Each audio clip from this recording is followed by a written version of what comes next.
sobre testes psicológicos. Talvez o tema mais longo que a gente tenha no nosso curso. O que são testes psicológicos? Como conceito, a gente pode dizer que teste é um procedimento sistemático para obtenção de amostras de comportamento relevantes para o funcionamento cognitivo ou afetivo e para avaliação dessas amostras de acordo com certos padrões. Então, o que isso significa? Primeiro, assim como a avaliação psicológica, que é o conceito que vocês já viram, o teste psicológico também é um procedimento sistemático. Mas o objetivo dele é mais específico, né? Ele busca obter amostras comportamentais que nos permitem, então, classificar ou quantificar determinadas categorias afetivas ou cognitivas. Então, quando eu estou avaliando, por exemplo, personalidade, o que eu estou fazendo não é medir diretamente a personalidade, mas estou levantando amostras de comportamento que são relevantes para que a gente faça inferência sobre qual deveria ser o perfil de personalidade daquele indivíduo.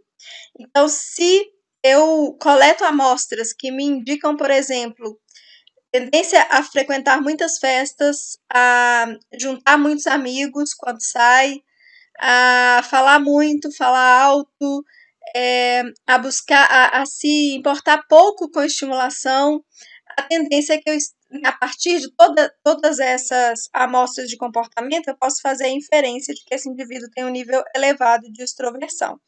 Ele apresenta características que são condizentes com a extroversão. Então, é isso que seria o teste a grosso modo. A finalidade de um teste consiste em medir diferenças existentes quanto a uma determinada característica entre diversos sujeitos, ou então avaliar o comportamento do mesmo indivíduo em diferentes ocasiões. Isso seria a diferença inter e intraindividual. Então, o teste avalia diferenças interindividuais, que são diferenças entre as pessoas. Então, por que algumas são mais extrovertidas, outras são mais ou menos e outras são pouco extrovertidas. E intraindividual, por que ao longo da nossa vida, por exemplo, na adolescência, a gente tende a ser mais extrovertido, na idade adulta um pouco menos, na velhice ainda menos. Então, a gente pode comparar o sujeito com outros do grupo a que ele pertence, para saber qual é a posição que ele ocupa comparado com esse grupo, ou comparar o sujeito com ele mesmo. Aqui tem alguns elementos básicos da definição de testes.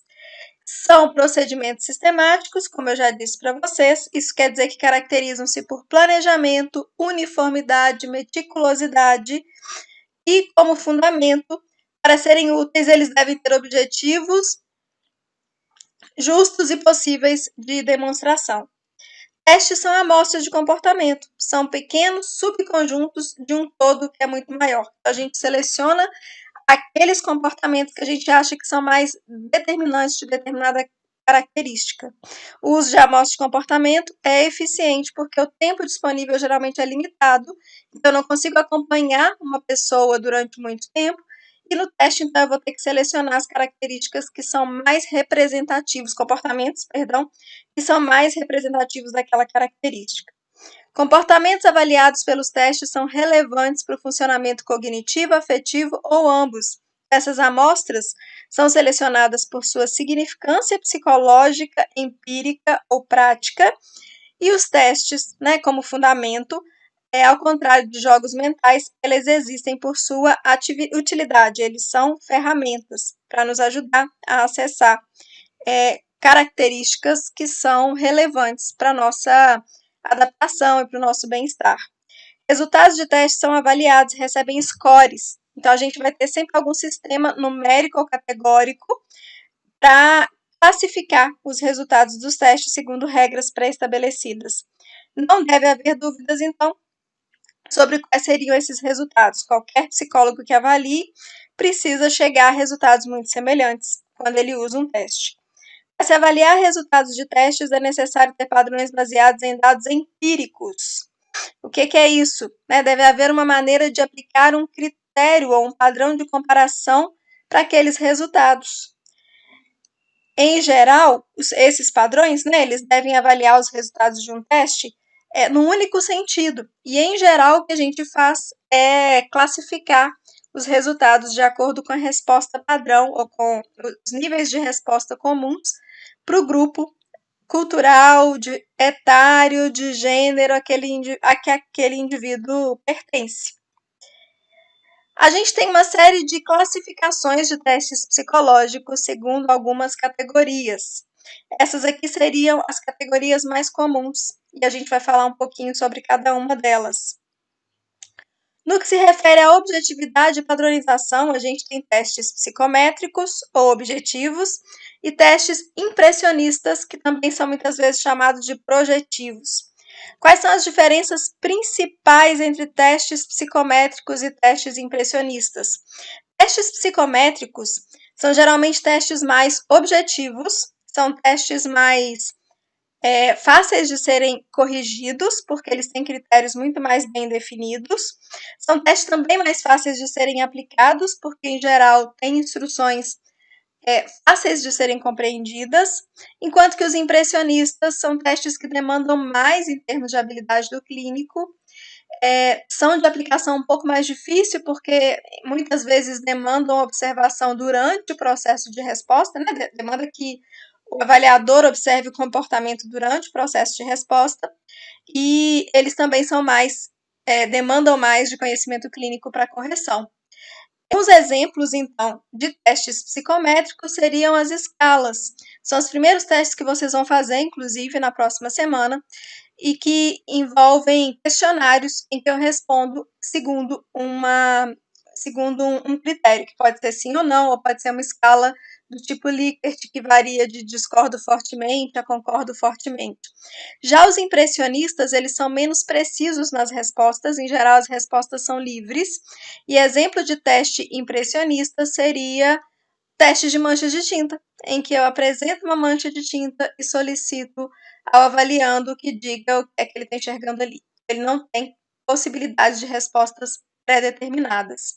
Então, aqui, como um resumo das diferenças, os testes psicométricos se focam numa medida.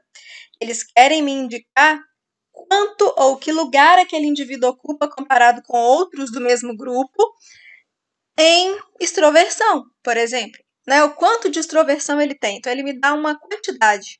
Já os impressionistas têm como foco uma descrição. Ele não vai me dizer a quantidade de extroversão, mas ele pode me dizer como a extroversão daquele indivíduo se apresenta.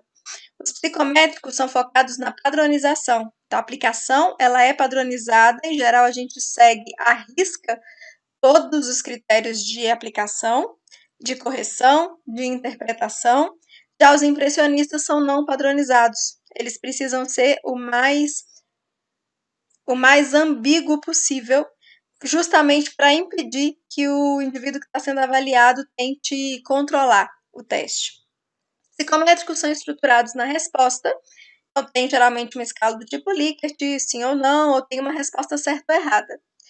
Nos impressionistas é livre na resposta, e, em geral, o próprio indivíduo que está sendo avaliado pode ter dificuldade de saber o que se espera. Que é como quando eu mostro uma mancha de tinta e digo, me fale o que você percebe aqui. Ele pode falar, você quer que eu diga coisas, uma história? É livre. Ele vai poder me dizer o que ele quiser. Os testes psicométricos têm foco no produto. Para a maioria deles eu não preciso, eu posso aplicar inclusive coletivamente e não preciso me preocupar muito com o processo da resposta. O que eu quero é verificar o final. Já os impressionistas, todo o processo conta e muitas vezes a maneira como o indivíduo responde ao teste é tão ou mais importante do que a resposta que ele dá. Testes psicométricos primam pela objetividade, os impressionistas pela subjetividade. A metáfora para os testes psicométricos seria a metáfora do fotógrafo. Ele quer fazer uma imagem o mais condizente possível com o indivíduo naquele momento, enquanto que os impressionistas querem reproduzir o funcionamento daquele indivíduo naquele momento, mas a partir de uma elaboração do próprio avaliador. Vantagens e desvantagens. As grandes vantagens dos testes psicométricos implicam em serem mais, em respeitarem mais parâmetros científicos de instrumento, em serem reprodutíveis, qualquer profissional consegue aplicar e chegar aos mesmos resultados. Eles são mais fáceis de estudar, inclusive, geralmente se baseiam no estudo com grupos grandes de pessoas. Mas, como desvantagem, eles são mais fáceis de serem burlados. É mais fácil saber que resposta o avaliador está esperando. Eu posso mentir muito mais facilmente no teste psicométrico, embora muitos deles atualmente já tenham critérios e estratégias para a gente detectar tentativas de burlar. Já os impressionistas, como vantagens, têm justamente isso. É muito difícil saber o que se espera de resposta, porque se exige uma atividade muito diferente daquilo que a gente está acostumado. Eles são não padronizados, então o avaliando vai se ver numa situação um tanto ansiogênica. Ele pode produzir ali coisas que ele não faria se soubesse. É isso que ele está mostrando. Mas como desvantagens, testes impressionistas têm pouquíssimas evidências de qualidade técnica, de validade, de precisão, sobre o que a gente vai falar depois. E eles são muito mais úteis na aplicação clínica, quando eu já conheço meu paciente, enquanto que os psicométricos podem ser usados mesmo em processos seletivos e outros contextos, mesmo que eu não conheça o indivíduo. Segundo o construto ou característica que medem, os testes psicológicos podem ser divididos em testes de capacidade ou aptidão e testes de preferência. Os testes de capacidade ou aptidão podem ser de capacidade ou aptidão geral, específicas, como, por exemplo, psicomotricidade, desempenho acadêmico, neuropsicológicos, e o geral seria, por exemplo, inteligência geral. E os testes de preferência, como exemplos, a gente tem teste de personalidade, de interesse, de atitudes e de valores. O que diferencia principalmente esses dois tipos de teste aqui? Teste de capacidade ou de aptidão são testes que têm respostas certas ou erradas, e eu vou ter ao final um nível ou uma quantidade de habilidade que aquele indivíduo tem. Então, se eu estou avaliando desempenho acadêmico, eu vou ter o nível de desempenho acadêmico. Se eu estou avaliando atenção, eu vou ter o nível de atenção. Mas eu tenho sempre respostas certas e erradas, eu consigo corrigir o teste e ter uma score no final. Os testes de preferência são testes que não têm respostas certas ou erradas, e o resultado final não é um nível de habilidade, mas um perfil.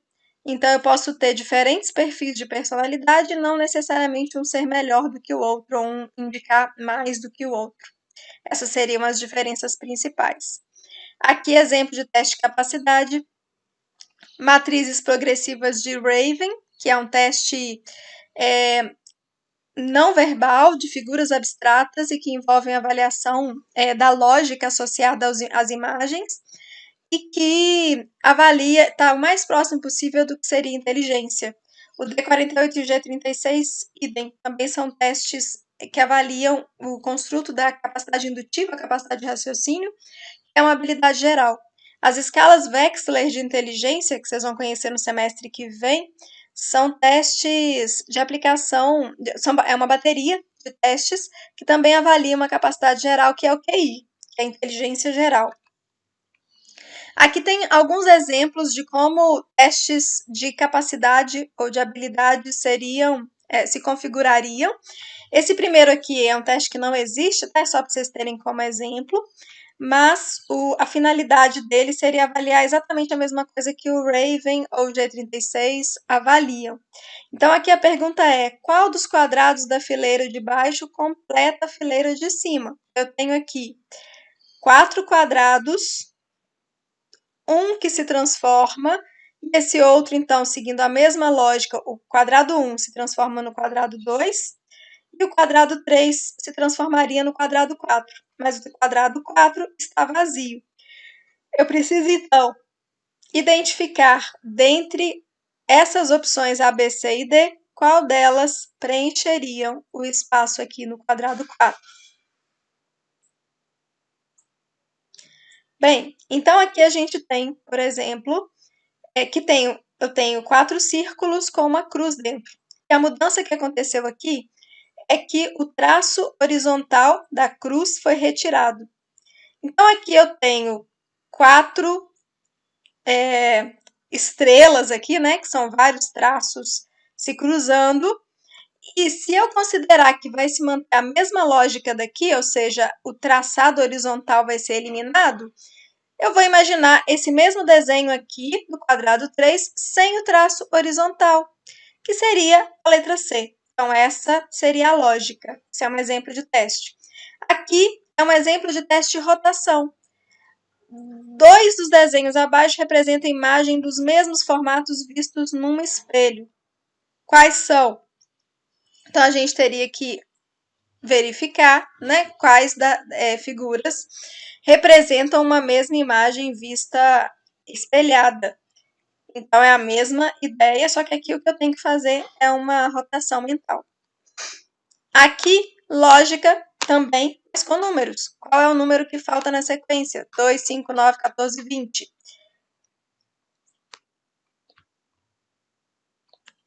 Se pararmos para observar, vocês podem ver que de 2 para 5, a gente tem uma soma de 3. De 5 para 9, aumentam 4. De 9 para 14, aumentam 5. De 14 para 20, aumentam 6. Então, o próximo aqui provavelmente seria 27. E a resposta correta seria 27. Aqui, outro tipo de lógica, com palavras, com ideias. Se a filha de Maria é mãe do meu filho, qual é o meu grau de parentesco com Maria? E essa eu vou deixar para vocês pensarem também.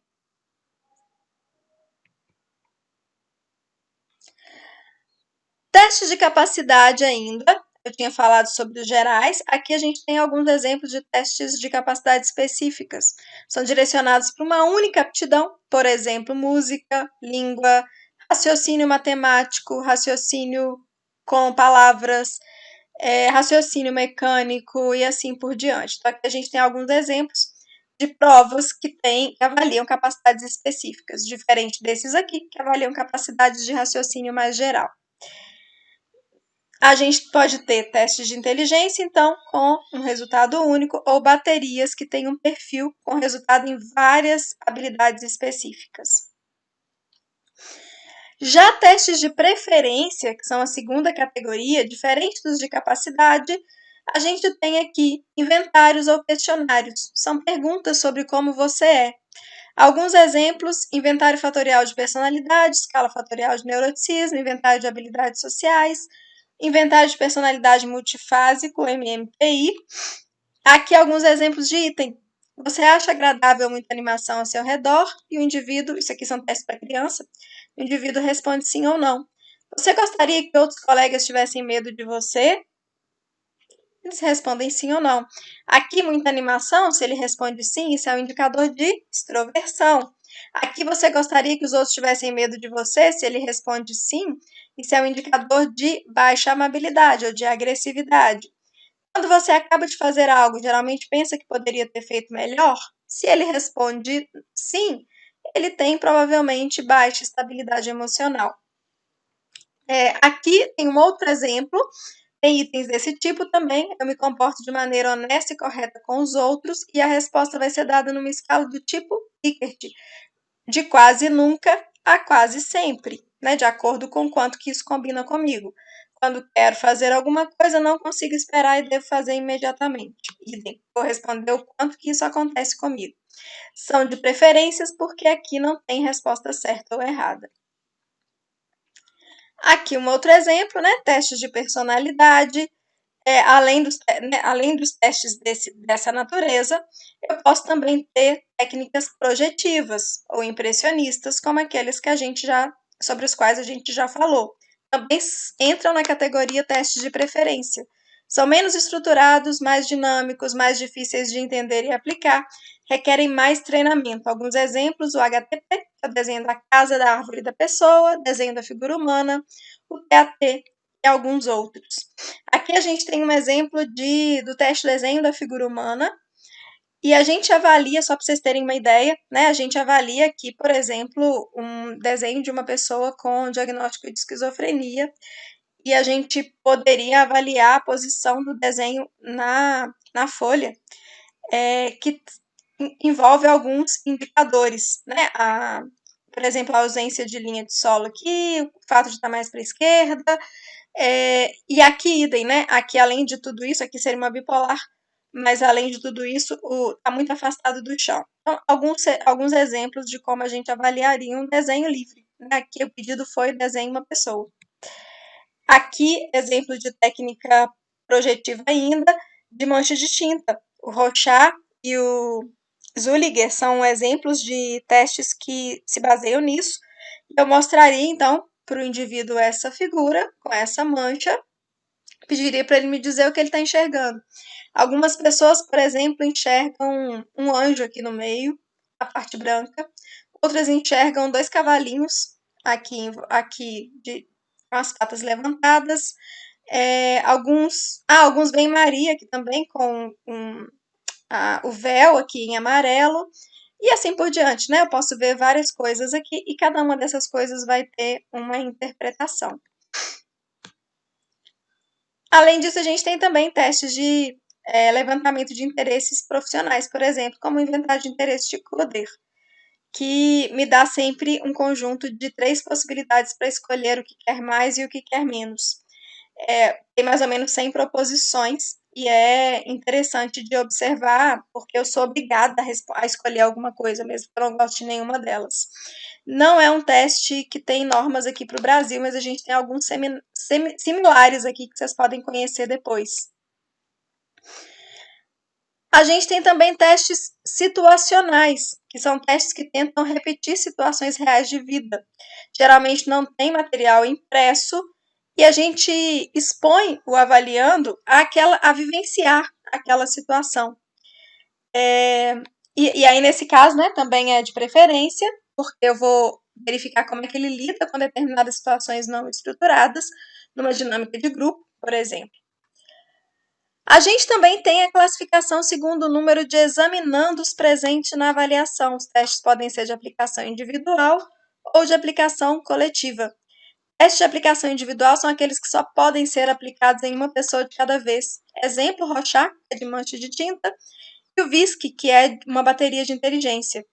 As vantagens dos testes individuais é que a gente consegue acompanhar todo o processo do cliente, desde o início até o término, consigo ver se ele está ansioso, se ele teve dúvida, se ele se aproximou da resposta e depois se afastou. Tem a possibilidade de que eu desenvolva um bom relacionamento, um rapport com o meu cliente.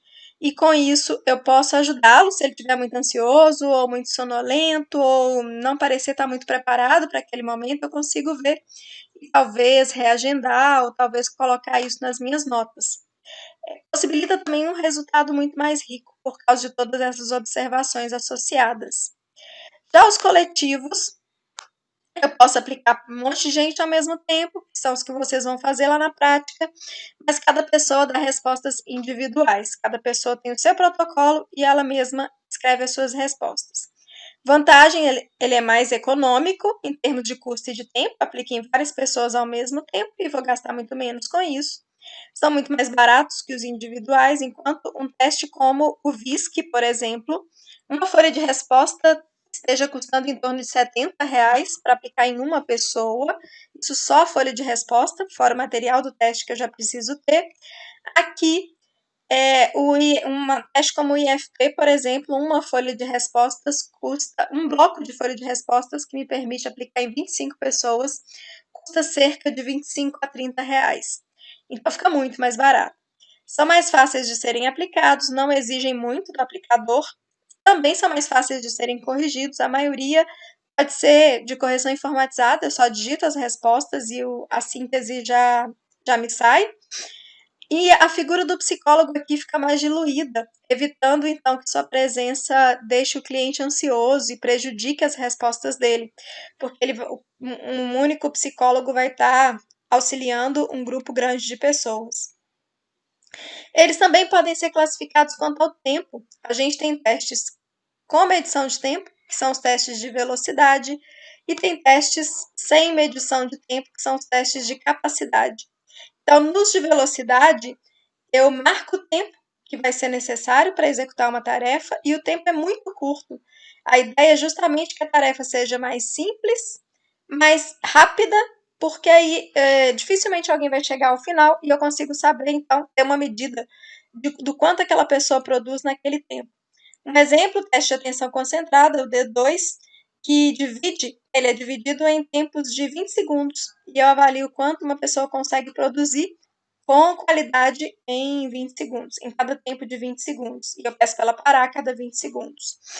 Já os testes de capacidade, não. Eu quero saber o quanto essa pessoa é capaz mesmo de produzir, independente do tempo. Então, o tempo é livre, mas o teste é muito mais difícil, né? Eu invisto aqui na dificuldade dos itens. Aqui tem um exemplo de um teste de tempo, que seria um teste de percepção. Eu teria que identificar, né, e dizer se a figura aqui da esquerda aparece nessa sequência aqui da direita e dizer qual é a letra. Pode acontecer de ter e eu errar, por exemplo, aqui seria a letra C, né? Mas eu poderia citar qualquer uma outra porque eu tenho muito pouco tempo para responder. Ou pode acontecer de fato nenhum deles ser coerente e eu ter que não marcar nenhum. Isso daqui seria um teste, isso aqui também não é um teste de verdade, né? É só um modelo para vocês terem uma ideia de como eles funcionam. Pelo tipo de resposta exigida, pelo uso ou não de linguagem, eu também posso classificar meus testes em verbais e não verbais. Os verbais exigem linguagem oral ou escrita, não são só aqueles que dependem da fala, né, mas podem depender também de escrita. Então, são testes que demandam do indivíduo que está sendo avaliado conhecimento da língua e conhecimento de escrita, muitas vezes, né, e ter sido alfabetizado. Já os não verbais não exigem qualquer linguagem do examinando, então, mesmo indivíduos analfabetos ou que não falem a mesma língua podem executar, desde que as instruções sejam bem dadas. Exemplo, testes de desenho, testes para crianças, né? A maior parte dos testes para crianças são não verbais. Quanto ao tipo de instrumento, a gente também pode classificar os testes em lápis e papel, testes motores, testes verbais e testes via computador. Testes lápis e papel são os mais comuns, são os que vocês vão fazer mais frequentemente. São testes que são respondidos, então, numa folha de respostas e eu anoto a resposta. Testes motores são testes que exigem do avaliando realizar determinadas tarefas motoras. É muito comum com crianças e em avaliações neurológicas. Eu posso pedir para uma criança, por exemplo, saltar uma corda, para eu saber o quanto ela tem de equilíbrio e o quanto ela consegue saltar a distância para avaliar o nível de desenvolvimento psicomotor dela. Tem testes verbais em que, então, o avaliando não precisa escrever nada, ele só tem que dar uma resposta oral. E tem testes via computador, que estão sendo cada vez mais comuns, na verdade, via computador e tablet, muitos deles são aplicados em tablets, e exigem, então, do avaliando algum domínio do teclado ou do touch de um tablet, e ele responde ao teste, então, escolhendo uma opção ou escrevendo num computador. Cada um deles tem suas vantagens e desvantagens, né? O teste lápis e papel é um dos mais usados, porque ele permite aplicação em grande quantidade ao mesmo tempo e requer material bem barato. Os testes motores, eles têm a vantagem de permitir um pouco mais de dinamismo na avaliação, mas, por outro lado, eles são testes, né, eles tendem a ter materiais mais caros e também tendem a ser de aplicação individual, para que se observe a maneira como o indivíduo executa a tarefa. Então, isso torna um pouco mais caros e um pouco menos práticos. Testes via computador tem uma série de vantagens, talvez sejam a categoria com mais vantagens. Como aplicador, o teste substitui tanto o material quanto o próprio psicólogo, o próprio teste das instruções. Tem melhor qualidade do material, né? Como, em geral, testes de lápis e papel são caros, ficam caros para imprimir, a gente não usa tanta cor, não usa tantas figuras, tanta qualidade gráfica. Já nos testes via computador, a gente pode colocar imagens muito mais claras, mais coloridas, que facilitem, então, a motivação para responder, minimiza os efeitos do avaliador, porque não tem uma pessoa ali observando, a pessoa que está sendo avaliada pode se sentir mais livre. Ela pode repetir as instruções quantas vezes ela quiser, se ela não tiver entendido, sem precisar ficar com vergonha de perguntar várias vezes para o avaliador. A correção das respostas acontece mais rápido. eu acabei de responder e o próprio computador já me dá um resultado, tendem a ser mais motivadores, produz perfis psicológicos com mais agilidade e possibilita estudos, como eu vou ter ali um banco de dados, possibilita estudos transculturais em diferentes países, né, trocas de informação a longa distância. Algumas desvantagens, né? O computador ele não substitui o aplicador humano na observação do comportamento, então a gente vai sempre requerer o aplicador para observar e nem na interpretação dos resultados.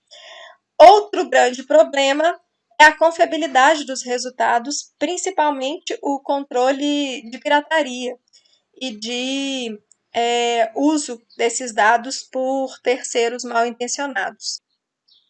Bom, como executor, então, o teste via computador cria o teste na hora para cada testando, ele é adaptativo, né? E adapta a testagem ao testando. Então, eu não preciso aplicar todo o teste para saber características daquele indivíduo, porque à medida que ele acerta determinados itens, o próprio computador já passa para os mais difíceis, partindo do pressuposto que ele sabe aquele mais fácil. E se ele começa a errar, ele volta para um mais fácil. E o fato de ser adaptativo torna, então, muito mais dinâmico, muito mais rápido.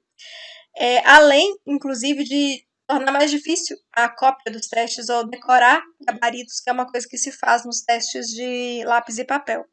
Ele analisa a qualidade psicométrica de um número sem fim de itens e fornece as principais características dele, então consegue fazer uma análise de itens mais pormenorizada e depois selecionar o item para o testando de acordo com a dificuldade.